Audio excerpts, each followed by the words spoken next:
Hello student, स्वागत है आपका अतुल एकेडमी क्लासेस में। मैं दुर्गेश दुबे आपको क्लास 12th की फिजिक्स का आज थर्ड चैप्टर का लास्ट टॉपिक चल रहा है।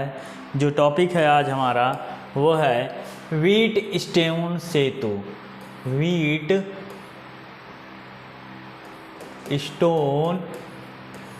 सेतु आज का जो टॉपिक हमारा वो है व्हीटस्टोन सेतु।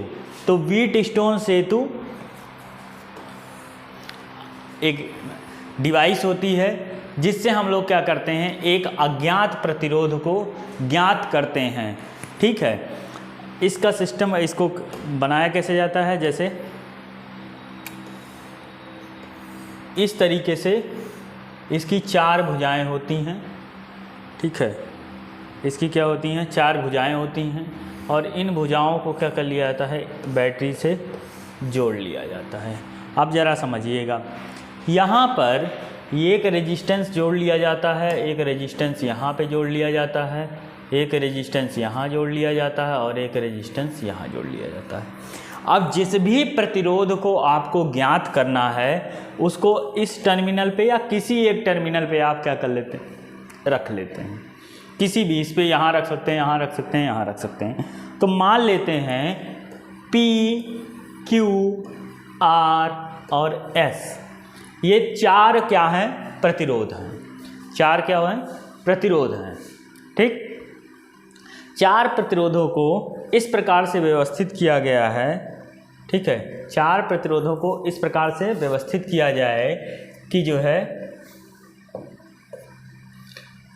चार प्रतिरोधों को इस प्रकार से क्या किया जाए, व्यवस्थित किया जाए कि वे जो है,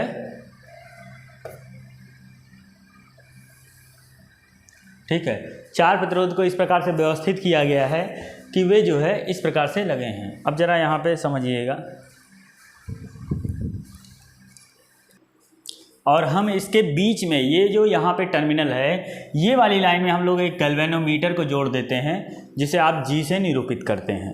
ठीक, तो मान लेते हैं कि हम इस टर्मिनल को क्या मान लेते हैं, एक से मान लेते हैं, ये है A, ये है B, ये है C और ये है D।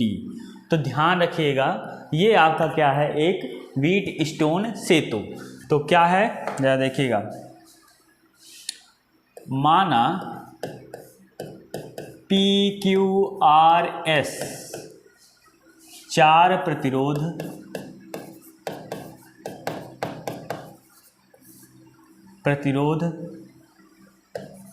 हैं जिनमें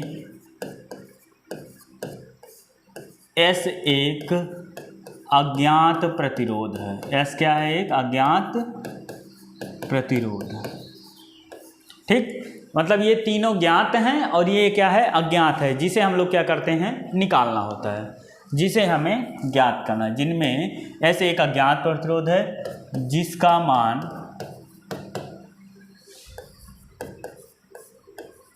हमें ज्ञात करना है।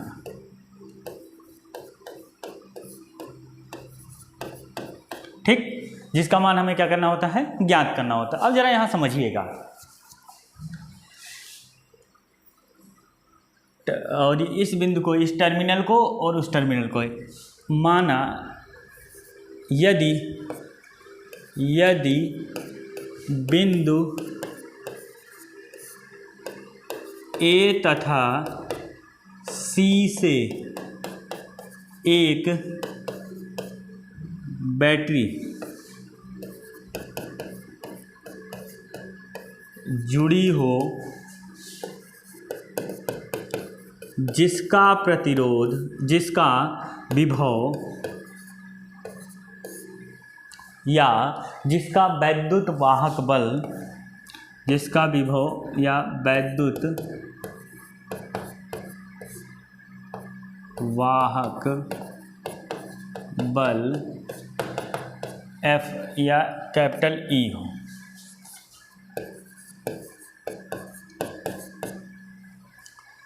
ठीक, हमें S को ज्ञात करना है। अब जरा समझिएगा, यहाँ पे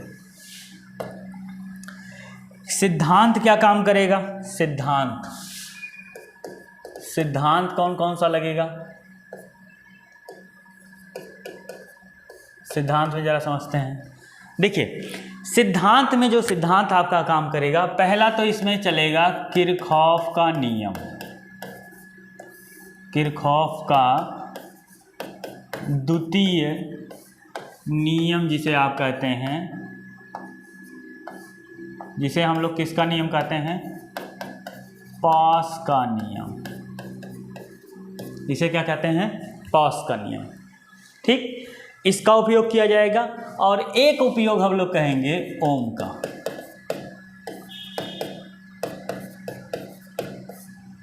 इसका उपयोग करेंगे। ठीक, और किस पे काम करेगा, ऊर्जा संरक्षण पे। क्या है, ऊर्जा संरक्षण का सिद्धांत।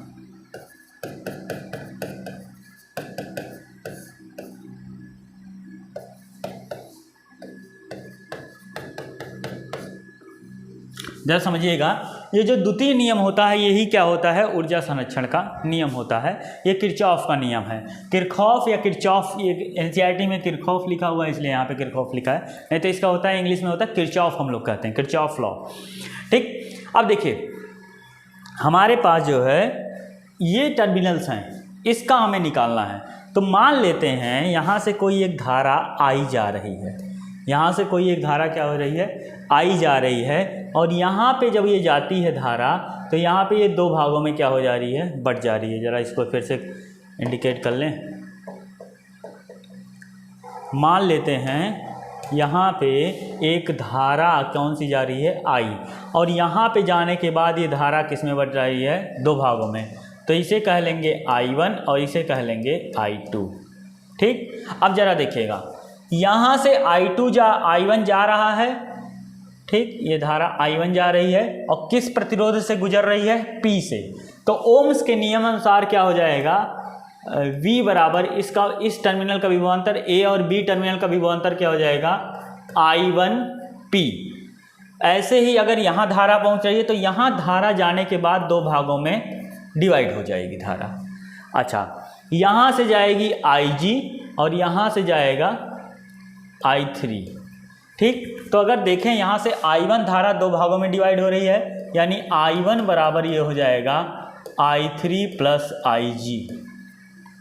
ठीक, अब देखिए यहाँ पे आ रहे हैं, यहाँ पे इस समय I2 आ रही है, I2 यहाँ भी डिवाइड होगी, यहाँ भी जाएगी, तो यहाँ पे हो जाएगा I4 और यहाँ हो जाएगी IG।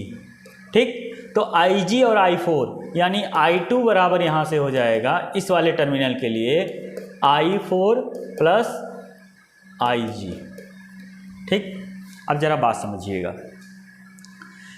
सर्वप्रथम हम इसको क्या करेंगे, पहला काम हमारा ये होगा, कि हम इसको क्या करेंगे, सर्वप्रथम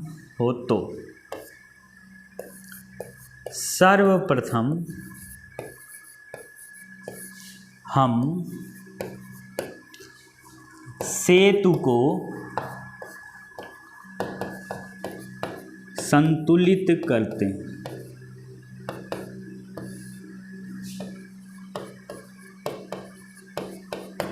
सर्वप्रथम हम सेतु को क्या कर लें, संतुलित कर लें। अब जैसे ही हमारा सेतु संतुलित होगा, सेतु संतुलित की अवस्था में क्या होता है कि जो गैल्वेनोमीटर है उससे करंट क्या हो जाएगी, जीरो जाएगी। यानी दाएं पक्ष की जो करंट है वो बाएं पक्ष के प्रतिरोध के क्या हो जाएगी, बराबर।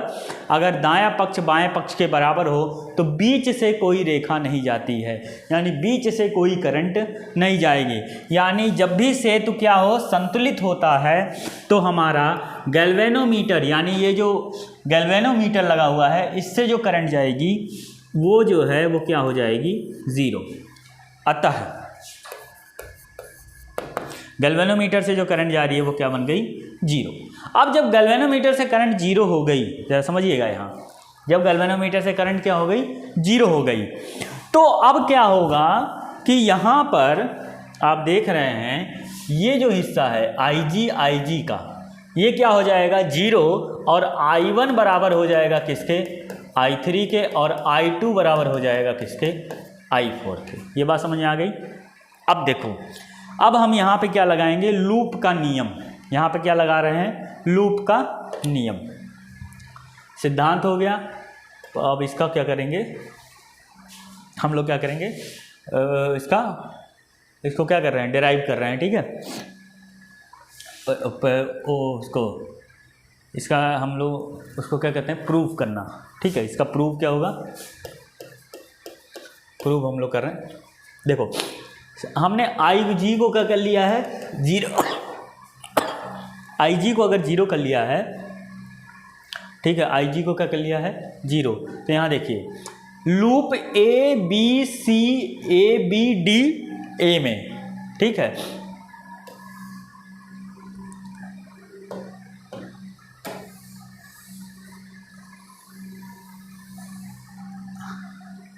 इसको क्या कर लें, कॉपी करना है इसको, कॉपीड, ठीक। अब यहाँ देखिएगा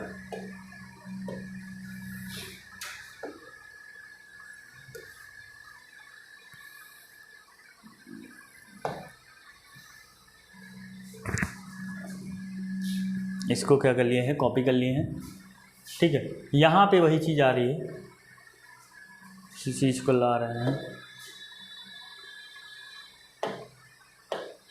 कैंसिल, ठीक है। तो ये चीज़ जो है आपकी क्या आ गई है,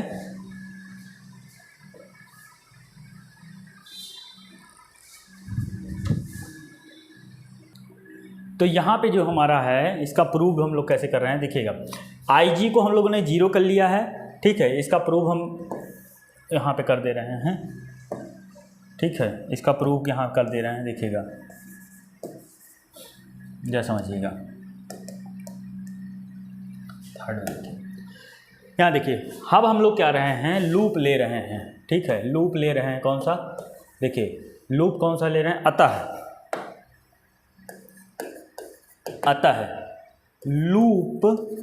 लूप कैसे लेते हैं, ए बी डी ए में, loop A B D A में, देखिएगा इधर से लूप लिया गया है तो ये वाली धारा क्या हो जाएगी, निगेटिव, यानी आई, ये क्या हो जाएगी, निगेटिव। लूप की दिशा में करंट की डायरेक्शन क्या हो जाती है, निगेटिव। ये प्लस यहाँ से यहाँ गए और बी से डी आ रहे हैं, तो ये आई जी है, आई जी क्या है हमारा 0 है, तो यहाँ से हो जाएगा आई जी प्लस, ये भी इसी दिशा में है, देखिए यहाँ पर ये आई जी का क्या हो जाएगा, निगेटिव। यहाँ पे क्या हो जाएगा ये, क्योंकि आप इस साइड से लूप जा रहा है और इसके अपोजिट डायरेक्शन में क्या आ रही है, करंट आ रही है, तो करंट क्या हो जाएगी, पॉजिटिव, यानी आई आर, ये बराबर क्या होता है 0, ठीक। अब यहाँ से अगर हम समीकरण, ये I2 हो जाए भाई, ठीक है। अगर हम यहाँ से देखते हैं, परंतु हम जानते हैं IG बराबर होता है 0, तो यहाँ IG की वैल्यू रखेंगे तो ये हो जाएगा IP माइनस I2 R बराबर 0, और यहाँ से हो जाएगा आपका I2 R बराबर प्लस इधर जाएगा तो क्या हो जाएगा I1 P। अब यहाँ से देखिएगा अगर आप इसको इधर ले आते हैं और इसको इधर ले जाते हैं तो ये हो जाएगा I1 बाई I2, सॉरी ये क्या हो जाएगा I2 बाई I1, और यहाँ से हो जाएगा ये R इधर जाएगा, I1 इधर आया है, तो ये हो जाएगा P बाई R। ये हो जाएगा आपका समीकरण 1, ठीक। जरा समझिएगा कैसे किए हैं, हमने loop A B D A लिया है, इसमें आप इधर धारा जा रही है, करंट इधर जा रहा है, तो इसको क्या हो जाएगा, निगेटिव डायरेक्शन में, क्योंकि धारा और लूप का नियम अगर समान हो जाता है तो वो धारा को क्या कर लेते हैं, निगेटिव ले लेते हैं। अब जरा समझिएगा, क्योंकि हमने इसको जब बैलेंस कंडीशन किया था, यानी संतुलित किया था, तो IG 0 हो गई थी, तो IG का मान अगर 0 है तो यहाँ पे 0 रख लेंगे। अब यहाँ से अगर आप इस साइड में आते हैं तो I2R बचेगा, तो I2R को हम जब इधर ले आते हैं तो यहाँ से देखिएगा I2R हमारा पॉजिटिव होगा, क्यों, क्योंकि धारा इधर जा रही है, लूप हम लोग इधर ले रहे हैं, हम जा किधर से रहे हैं, D से A जा रहे हैं, यानी D से A जा रहे हैं, लेकिन हमारी धारा किधर आ रही है, A से D की साइड, तो यहाँ पे हमारा ये आ गया, तो हमारा समीकरण 1 बन के आया ये। अब हम लोगों को दूसरा लूप लेना है B C D B में, अतः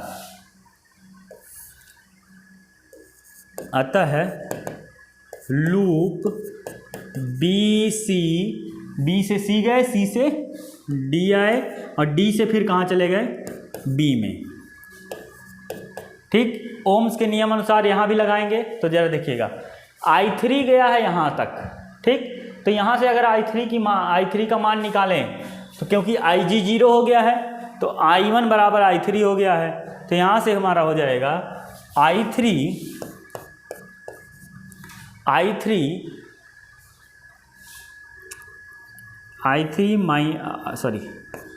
कहाँ से जा रहा है, Q से होकर के जा रहा है, तो I3Q। ठीक, क्योंकि आपने लूप वही लिया है और उसी डायरेक्शन में करंट जा रही है तो इसे क्या ले लेंगे, निगेटिव। अब यहाँ से इधर आएंगे C से D की तरफ, धारा इधर से इधर जा रही है, कौन सी धारा, I4 वाली, और हम किधर आ रहे हैं, C से D, तो धारा इस वक्त में क्या हो जाएगी, पॉजिटिव हो जाएगी। I4S हो जाएगा और माइनस इधर जा रही है धारा और हमारा लूप भी इधर जा रहा है तो ये माइनस हो जाएगी IG और ये बराबर हो जाएगा 0, क्योंकि हम जानते हैं संतुलित कंडीशन में IG का मान क्या हो जाएगा, 0। तो IG का मान अगर 0 हो जाता है तो यहाँ से हो जाएगा -I3/Q प्लस I4S बराबर 0। अब यहाँ से देखिए ये माइनस है, इसको इधर ले जाते हैं, I4S बराबर हो जाएगा, इस माइनस था इसको इस साइड ले आए हैं तो ये हो जाएगा I3Q। अब यहाँ से देखिएगा S को यहाँ नीचे ले जाएं, I3 को इधर ले आते हैं तो ये हो जाएगा, यहाँ से कर देते हैं, यहाँ से क्या हो जाएगा, I3 क्या हो जाएगा, I4 upon I3 equal to क्या हो जाएगा, Q/S, I3/Q/S हो जाएगा। अब यहाँ से समझिएगा, क्योंकि जब हमारा IG बराबर 0 हुआ था तो I1 बराबर किसके हो गया था, I3 के, और यहाँ से तो हम जानते हैं इस समीकरण से, किस समीकरण से, समीकरण A, इसको कौन सा मान ले हैं, समीकरण A। समीकरण A से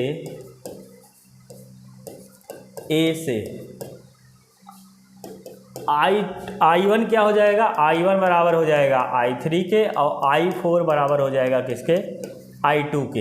इसी की वैल्यू यहाँ पे रखें समीकरण 2 में। अतः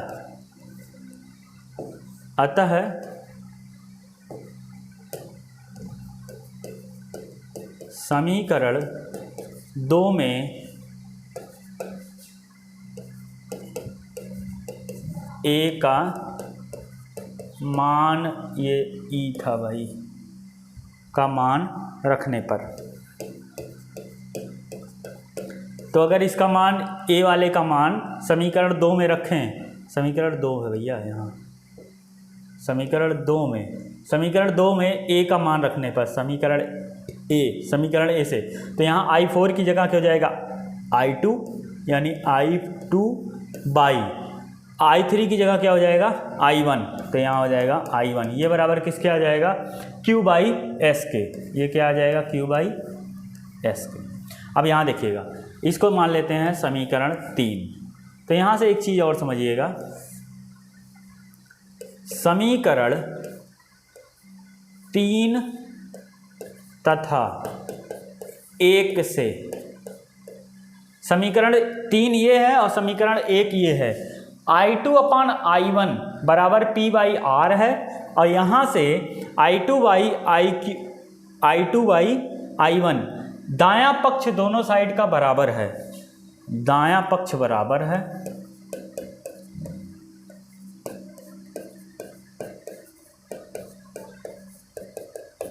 तो बायां पक्ष भी बराबर होगा। ठीक, दायां पक्ष बराबर है तो बायां पक्ष भी क्या होगा, बराबर होगा। ठीक, तो यहाँ से देखिएगा, यहाँ से आपकी वैल्यू आ जाएगी P/R = Q/S। ठीक, P/R = Q/S। अब यहाँ से देखिएगा, यहाँ से हो जाएगा P/R=Q/S। अगर आपको S की वैल्यू निकालनी है तो S को इधर ले आएँ और इन सबको इधर ले आएँ। तो ये क्या दिखाता है, देखिएगा S अननोन है, बाकी आपको जानकारी है, तो S को अगर यहाँ से निकालना है तो S बराबर हो जाएगा, Q को ऐसे ही रहने दें, R यहाँ डिवाइड में है तो इधर जाएगा तो मल्टीप्लाई में हो जाएगा और यहाँ हो जाएगा P। यानी ये आपकी जो है क्या आ गए, मान आ गए। यानी यस से क्या हो जाता है, ज्ञात प्रतिरोध को क्या कर लिया जाता है, एक अज्ञात प्रतिरोध को क्या कर लिया गया है, यहाँ पे निकाल लिया गया है। ठीक, अब एक चीज़ और जानिए, इसमें 3 चीज़ें बहुत ज़्यादा इम्पॉर्टेंट है इसमें कि सर्वप्रथम आपको जैसे ही ये चीज़ लिखा गया या आपको ये चीज़ बैलेंस करनी होती है, सर्वप्रथम हम सेतु को क्या करते हैं, संतुलित करते हैं। जैसे ही आपका सेतु संतुलित होगा Ig का मान क्या हो जाएगा, 0 हो जाएगा, और जैसे ही Ig का मान 0 होता है वैसे ही यहाँ से धारा बहना बंद हो जाएगी। तो इस तरीके से आप देखिए यहाँ पे आपका ये पूरा प्रूफ कराया गया है। इसको ध्यान से देख लीजिए, नोट कर लीजिए इसको। यहाँ पे आपको देख सकते हैं ये चीज़ आपका मेन है, क्योंकि Ig की वैल्यू संतुलित होने के बाद Ig का मान 0 हो गया है। यहाँ से एक समीकरण एक बना लेंगे, यहाँ से ये लूप लेते हैं भैया, लूप के नियमानुसार से। लूप का नियम आपका जो किरचॉफ का द्वितीय नियम है, जिसे हम लोग पास का नियम कहते हैं, उसे कहते हैं। इसी के साथ ये चैप्टर आपका क्या होता है, कंप्लीट हो जाता है। और आपका जो ये अज्ञात प्रतिरोध था, अज्ञात प्रतिरोध जो है आपका S अज्ञात था, उसे आपने इस तरह से निकाल लिया। इस पर एक न्यूमेरिकल देख लेते हैं, अगर आपको न्यूमेरिकल दिया है। ठीक है, अगर आपको न्यूमेरिकल, जैसे अगर आपको कहा जाए कि एक इस तरीके से फिगर बना है, ठीक, एक बैटरी है, ठीक है। अब जरा यहाँ पे समझिएगा क्वेश्चन कैसे आते हैं। ये एक है P का इसका मान लो 3 है, इसका मान लो 4 है, इसका मान लो 2 है, ठीक। और इसको अगर आपको क्या करना हो, ओम है, ये प्रतिरोध 3 प्रतिरोध दिए हैं, इसका एक प्रतिरोध हम लोग मानते हैं P। तो हमें इस चौथे वाले टर्मिनल पे P की मान निकालना है। तो हम लोग उस फार्मूले से अगर देखें तो P बराबर क्या होगा, यहाँ से यानी S बराबर क्या था, P डिवाइड में जाएगा, यानी ये हो जाएगा 4QR/P था, यही था ना। यानी यहाँ से आपको देखेंगे तो ये हो जाएगा, हम क्या जानते हैं, इस वाले संतुलित भुजा का अनुपात इस वाली भुजा के क्या होता है, अनुपात के बराबर होता है। यानी P यानी 3/, ये इसको कैसे लिख सकते हैं, 3/4 = क्या हो जाएगा, 2/P। ठीक, अब यहाँ से P का मान निकाल लो भाई। P का मान क्या हो जाएगा, अरे डायरेक्ट ना करें, देखो 4 दूनी 8, यानी 4 × 2/3 हो जाएगा। ये हो जाएगा P बराबर हो जाएगा 8/3 हो जाएगा। ये आपका ओम का निकल गया। अगर यहीं पे आपका ये दिया जाए, बैटरी दे दिया है 220 वोल्ट, ठीक, अगर आपको क्या कहा जाए 220 वोल्ट की बैटरी दिया है, आप इस रेजिस्टेंस को फाइंड करके धारा का मान निकालिए, इससे गुजरने वाली धारा का मान। तो हम लोग जानते हैं V बराबर क्या होता है, IR। R का वैल्यू कितना है, 8/3। I का मान ज्ञात करना है, I बराबर 8/3 और 220 वोल्ट है, 220 वोल्ट। तो यहाँ से आपको I का मान निकालना हो तो I बराबर क्या हो जाएगा, 3 को यहाँ से ले आओ /8। ये इसको सॉल्व कर लीजिए, ये आपका धारा का मान आएगा। तो ये क्वेश्चन ऐसे है कि P ज्ञात कीजिए, P प्रतिरोध ज्ञात करें तथा उससे गुजरने वाली धारा का मान ज्ञात करें। ये आपका जो है क्वेश्चन, ठीक है। तो आप ये चीज़ नोट कर लीजिए, ये इसी फॉर्मूले पे बेस है, P/Q, ये मेन इसका है, ठीक। और इसी को सॉल्व करके हम लोग जो है यहाँ पे आप देखेंगे, यहाँ पे हम लोग ले आए हैं, इसी का मान हम लोग क्या किए हैं, यहाँ पे निकाले हैं। तो यस क्या है, एक अज्ञात प्रतिरोध,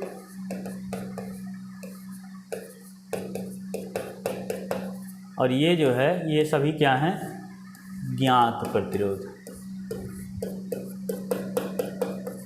तो व्हीटस्टोन ब्रिज से हम लोग क्या करते हैं, व्हीटस्टोन सेतु से हम लोग क्या करते हैं, हमें एक अज्ञात प्रतिरोध को क्या करना होता है, निकालना होता है। इसी के साथ ये चैप्टर खत्म होता है। पढ़ते रहिए, पढ़ते रहिए। हमारा जो नेक्स्ट वीडियो है उसमें हम लोग एक नए चैप्टर के साथ शुरू करेंगे, गतिमान आवेशों के कारण विद्युत चुंबकत्व। तब तक के लिए धन्यवाद।